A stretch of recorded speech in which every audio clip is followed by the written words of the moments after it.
Halo semuanya, selamat datang di video edukasi kami. Kali ini kita akan membahas tentang sistem penyediaan air minum atau SPAM di Indonesia yang akan dipaparkan oleh kami kelompok 3. Berikut adalah anggota kelompok kami.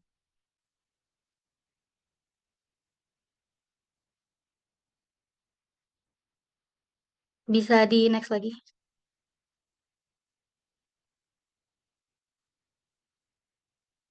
Baik, sebelum saya lanjut untuk pembahasan spam, air bersih umumnya adalah kebutuhan dasar manusia, dan spam memiliki peran penting dalam menjamin akses air yang aman dan berkelanjutan.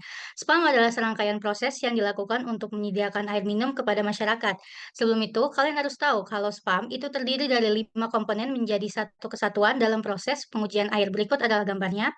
Yang pertama yaitu komponen air baku. Komponen ini sumber air yang digunakan untuk sebagai bahan baku untuk penyediaan air minum.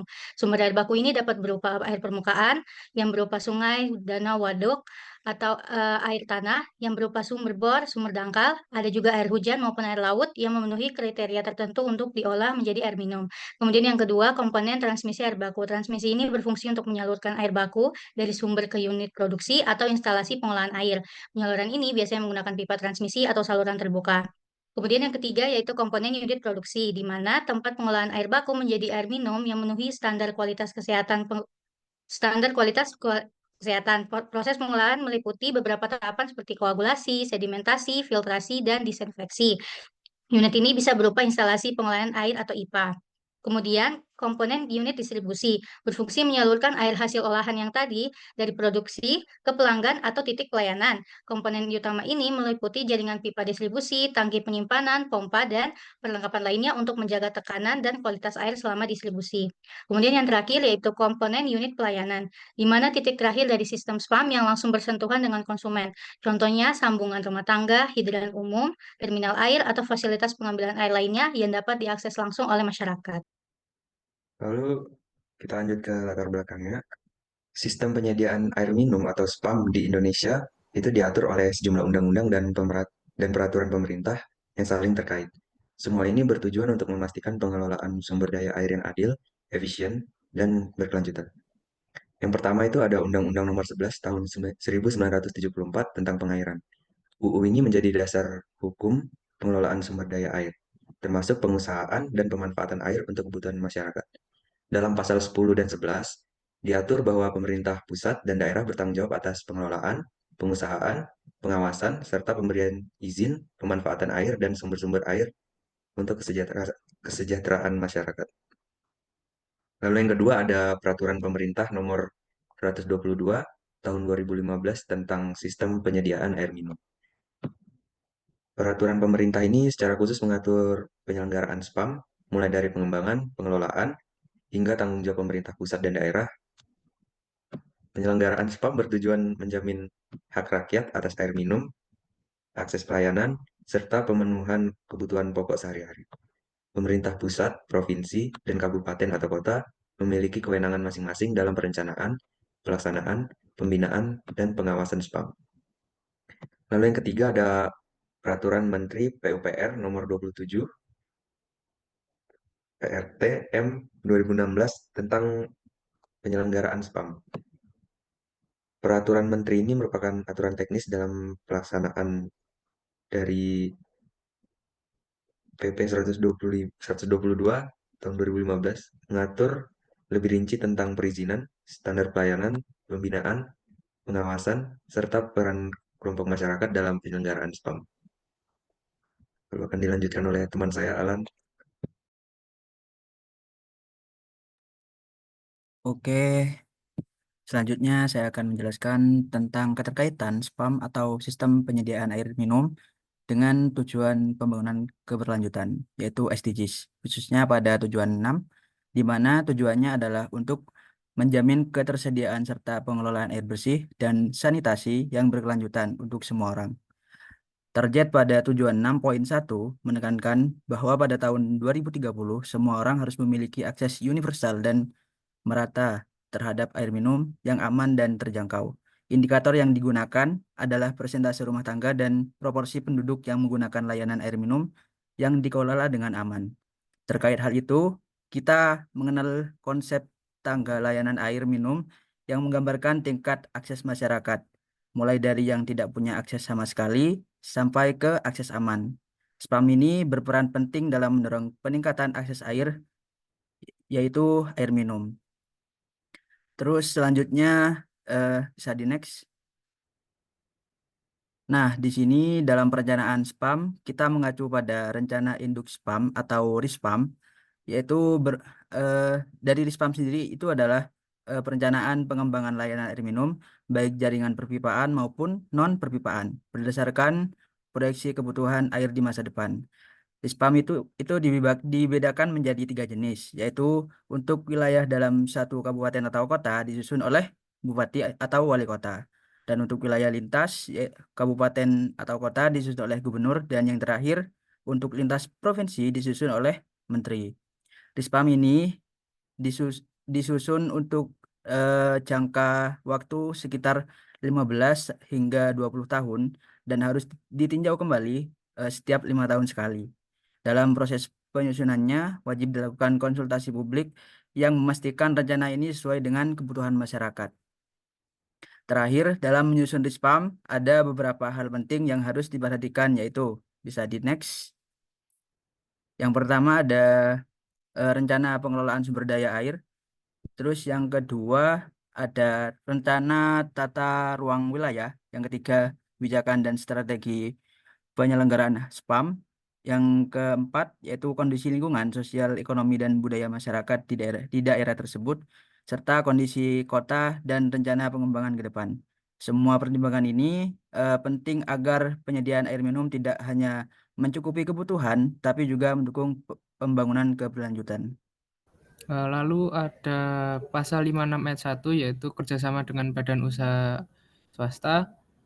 Lalu berdasarkan Jakstra dan Rispam, pengembangan spam itu ada 3 poin, yaitu 1 pembangunan baru, kedua peningkatan, ketiga perluasan.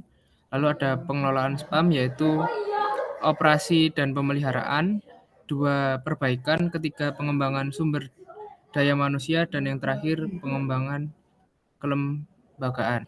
Bisa dinaikkan kinerja BUMD itu ada meliputi indikator seperti return on equity, rasio operasi, rasio kas, efektivitas penagihan, dan solvabilitas.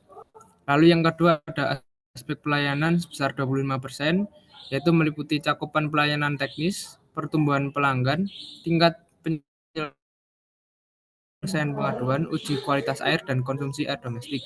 Lalu yang ketiga ada aspek operasional sebesar 35%, itu fokus pada efisiensi produk, tingkat kehilangan air, jam operasi layanan, tekanan air pelanggan, dan pergantian meter air.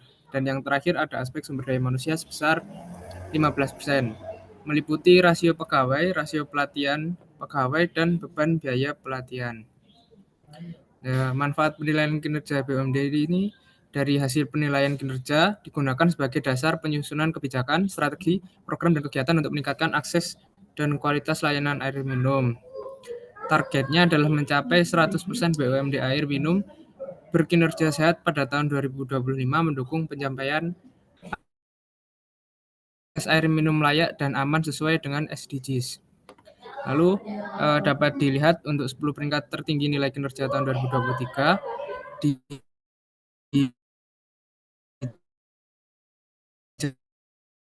Jawa Timur sendiri itu ada di Pubam Kabupaten Banyu Kabupaten Malang, serta Perumda Air Minum Tugu Tirta Kota Malang. Oke, selanjutnya yaitu ada standar kualitas dan kuantitas air. Yang pertama, baku mutu air baku. Baku mutu air baku di Indonesia diatur dalam beberapa peraturan, di antaranya yang pertama, Peraturan Pemerintah Nomor 82 Tahun 2001 tentang pengelolaan kualitas air dan pengendalian pencemaran air yang menetapkan kelas mutu air, termasuk kelas 1 sebagai standar mutu air baku yang dapat digunakan untuk air minum dan kebutuhan domestik lainnya. Lalu ada Peraturan Menteri Kesehatan Nomor 32 Tahun 2017 tentang standar baku mutu kesehatan lingkungan dan persyaratan kesehatan air yang mengatur standar baku mutu air untuk keperluan higienisasi, sanitasi, kolam renang, dan sumber air yang digunakan untuk konsumsi, termasuk air baku yang akan diolah menjadi air minum. Lalu ada baku mutu air minum. Baku mutu air minum di Indonesia diatur dalam beberapa peraturan, diantaranya yang pertama ada Peraturan Menteri Kesehatan Nomor 2 Tahun 2023 tentang standar baku mutu kesehatan lingkungan yang mencakup persyaratan kualitas air minum secara teknis dan nilai baku mutu yang harus dipenuhi agar air layak dikonsumsi. Selanjutnya ada Standar Nasional Indonesia SNI 013553/2006 yang menjadi acuan teknis standar mutu air minum meliputi aspek fisik, kimia, dan mikrobiologi air minum. Lanjut. Lalu ada 3 aspek utama dalam penilaian sistem SPAM. Yang pertama ada aspek kuantitas atau ketersediaan air. Aspek ini mengacu pada ketersediaan air minum yang cukup sesuai standar kebutuhan, yaitu sekitar 60 liter per orang per hari. Kuantitas harus mencukupi untuk memenuhi kebutuhan seluruh masyarakat yang dilayani oleh SPAM secara berkelanjutan. Yang kedua ada aspek kualitas atau mutu air. Air yang disediakan harus memenuhi standar kesehatan sesuai Peraturan Menteri Kesehatan Nomor 492 Tahun 2010. Kualitas air meliputi bebas dari kontaminan fisik, kimia, dan mikrobiologis yang dapat membahayakan kesehatan masyarakat. Dan yang terakhir, aspek kontinuitas atau kesinambungan pasokan air. SPAM harus mampu menyediakan air secara terus-menerus tanpa gangguan, idealnya selama 24 jam sehari, agar kebutuhan air minum masyarakat terpenuhi secara konsisten dan tidak terputus. Lanjut, untuk selanjutnya akan dijelaskan oleh rekan saya, Kalista. Oke, selanjutnya mengenai studi kasus daerah. Beberapa kabupaten masih memiliki cakupan layanan rendah. Contohnya Kabupaten Mahakam Ulu. Hanya terdapat 34% penduduk yang terlayani jaringan perpipaan. Permasalahan teknis di Kabupaten Mahakam Ulu, yaitu yang pertama ada ketersediaan dan pengelolaan sumber air baku, di mana wilayah Mahakam Ulu yang sangat luas dan topografi yang beragam menyebabkan tantangan dalam pemanfaatan sumber air baku yang memadai dan stabil untuk memenuhi kebutuhan SPAM. Yang kedua, infrastruktur SPAM yang terbatas. Keterbatasan fasilitas pengolahan air dan jaringan distribusi perpipaan mengakibatkan cakupan layanan yang rendah dan distribusi air yang belum rata. Yang ketiga, kondisi geografis dan aksesibilitas, di mana wilayah yang terpencil dan sulit dijangkau menyulitkan pembangunan dan pemeliharaan jaringan perpipaan serta instalasi pengolahan air sehingga menghambat kontinuitas dan kualitas layanan. Yang keempat, ada kapasitas teknis dan SDM, di mana keterbatasan sumber daya manusia dan kompeten dalam pengelolaan SPAM turut menjadi kendala dan pengoperasian pemeliharaan sistem air minum yang efektif. Selanjutnya ada upaya pemerintah dan rencana aksi, di mana yang pertama, pemerintah Kabupaten Mahakam Ulu menggelar rapat rencana aksi daerah penyediaan air minum dan penyihatan lingkungan untuk merumuskan strategi peningkatan cakupan layanan air minum dan kualitas lingkungan hidup. Yang kedua, ada pembangunan dan pengembangan instalasi pengolahan air serta pembentukan unit teknis pengelolaan SPAM menjadi fokus utama untuk meningkatkan kapasitas produksi dan distribusi air bersih. Next. Oke. Berikutnya ini ada tantangan dan isu sektor air minum, di mana terdapat tekanan pertumbuhan penduduk dan urbanisasi, perubahan iklim, penurunan kualitas sumber air dan peningkatan beban, kontaminasi dan pemborosan air. Di mana poin 1 itu tekanan pertumbuhan penduduk dan urbanisasi. Poin 2 perubahan iklim. Ketiga penurunan kualitas sumber air dan peningkatan beban penyakit. Yang kelima cakupan dan kinerja SPAM rendah. Dan yang kelima rekontaminasi dan pemborosan air. Next, selanjutnya akan disampaikan oleh rekan saya Ikhlas. Nah, selanjutnya akan membahas tentang skenario masa depan pembangunan sektor air minum di Indonesia menuju tahun 2030 yang merupakan strategi untuk mencapai target SDGs atau Sustainable Development Goals, khususnya di tujuan 6, yaitu akses air minum yang aman dan merata untuk semua. Tiga skenario tersebut adalah pemodelan atau proyeksi untuk menggambarkan kemungkinan kondisi sektor air minum jika dihadapkan pada kebijakan dan tindakan berbeda, terutama yang berkaitan dengan ketahanan air terhadap perubahan iklim atau climate resistance yang selanjutnya akan disingkat menjadi CR, lalu keamanan air atau water security yang selanjutnya akan kami singkat menjadi WS, dengan penjelasan setiap skenario. Next. Untuk yang pertama adalah skenario A atau business as usual atau BAU yang menggambarkan kondisi jika tidak ada perubahan kebijakan besar dan berjalan seperti saat ini. Nah, untuk ini sendiri akan dibagi menjadi dua, yaitu apa tindakan yang melibatkan CR dan WS atau yang tadi climate resistance dan water security. Lalu yang kedua adalah tindakan CR dan WS. Next.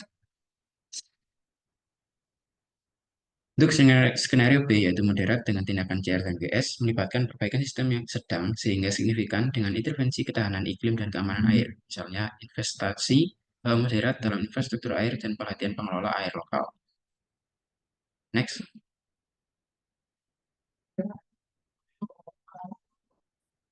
Next. Next.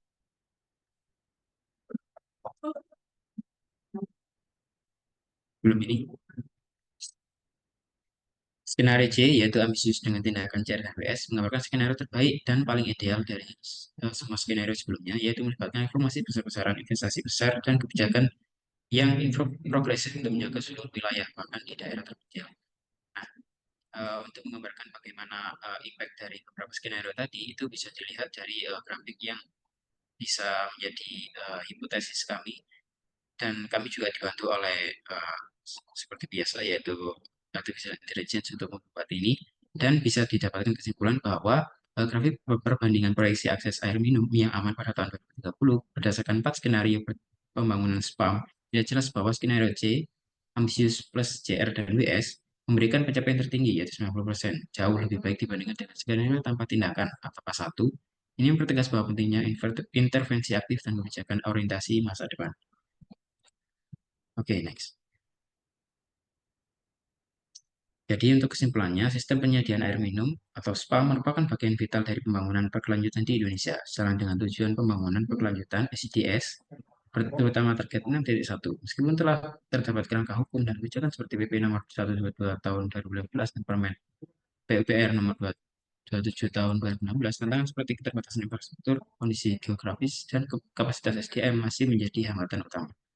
Penilaian kinerja BMDI minum dan perencanaan melalui RISPAM sangat penting untuk memastikan SPAM yang efektif dan berkelanjutan. Upaya nyata dalam yang diambil oleh pemerintah daerah seperti RADAMPL di Mahakam Hulu menunjukkan komitmen menuju layanan air bersih yang merata. Skenario masa depan dengan SPAM menekankan bahwa keberhasilan akan bergantung pada tingkat intervensi dari bisnis as usual hingga tindakan ambisius dengan reformasi besar atau investasi minimum. Jadi, mari bersama mendukung kebijakan, inovasi, dan kolaborasi dalam pengelolaan air minum yang aman. Dalam berkelanjutan, ketersediaan air bersih adalah hak setiap warga negara dan tanggung jawab kita bersama untuk mewujudkannya. Sekian, sekiranya video edukasi yang bisa disampaikan oleh kelompok kami. Bila ada kekurangan, kami mohon maaf yang sebesar-besarnya. Assalamualaikum warahmatullahi wabarakatuh.